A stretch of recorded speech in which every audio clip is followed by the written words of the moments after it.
I know it doesn't feel like it, but we are less than 2 months away from the NBA preseason starting.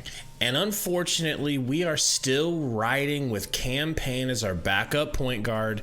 And we gave a two-way contract to Dwayne Washington. He is listed as a point guard, but his style of play is not so much a point guard. Now, I'm hopeful that he will develop into that point guard that we want him to be, but as of right now, I really do see Dwayne Washington as just a knockdown sharpshooter who can do a little bit more than that. He averaged 1.8 in his first season. Not exactly point guard material from a creating standpoint. Kemba Walker, however, has recently been released from the Pistons, and he's a free agent. I know what you're thinking. He's washed.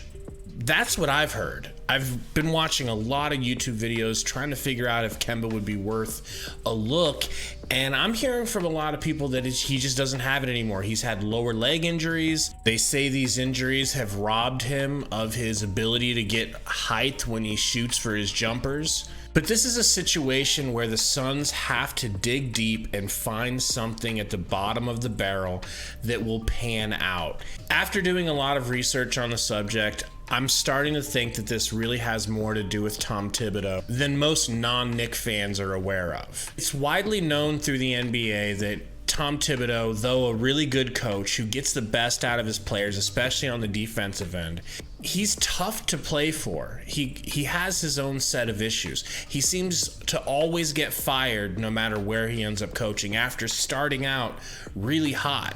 He ran Derrick Rose's body into the ground, but aside from him playing players too much, he did not get along with Kemba. He didn't want Kemba.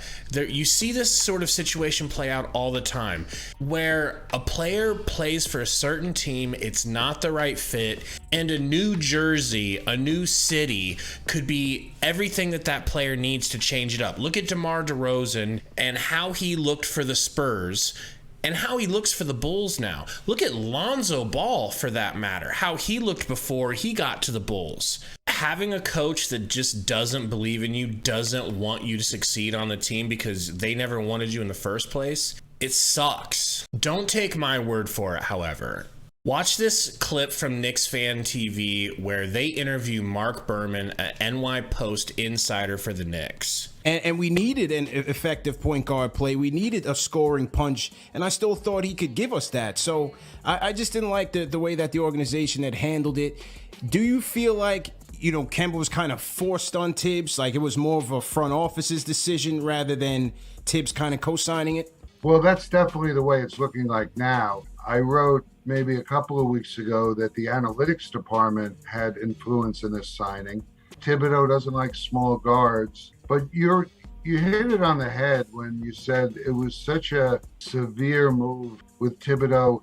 If you recall last season, his big catchphrase when he took someone out of the rotation, he used the word situational. Situational, yeah, right.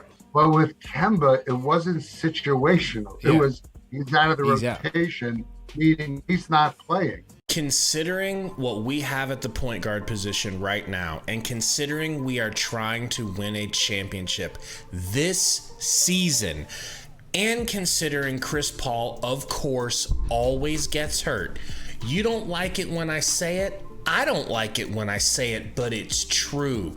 Something happens in the playoffs every single time, and we have to assume it will happen again. Do you want Cam Payne, as much as we all love him and his dancing, do you want him as the starting point guard again for the Suns in the playoffs?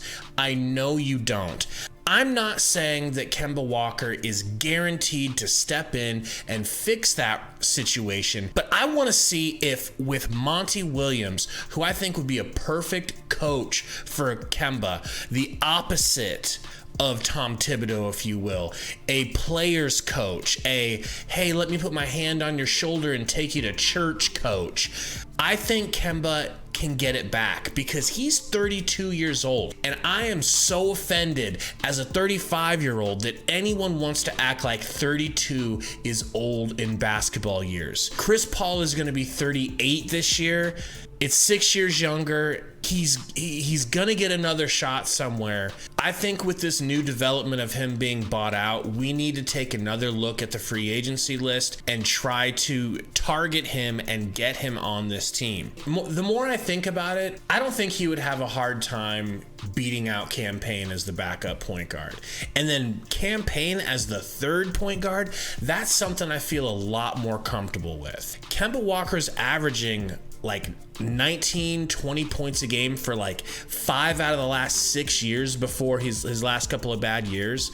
5 out of the last 7 years. He had 44 points in this game against Washington. Do you think Cam Payne is ever gonna score a 44 point game? No. Like, that ship has sailed. I really do hope and pray that Cam Payne can come back to form, but does anyone really think that that's gonna happen? Is it worth betting on that? I think if it's possible to get Kemba Walker on a friendly veteran minimum style deal where he can come in, play for a winning team, rehabilitate his image, show the NBA that he can still produce, especially for a winner, and then next season get a decent contract at the age of 33 and continue on playing. Do you guys think that this is a stupid move if the Suns were to do it? Or do you also want to see Kemba Walker as Chris Paul's backup? The more I think about it, the more I know I want it to happen. And I'm just hoping that James Jones is thinking about it too. Hit the like button. Go Suns.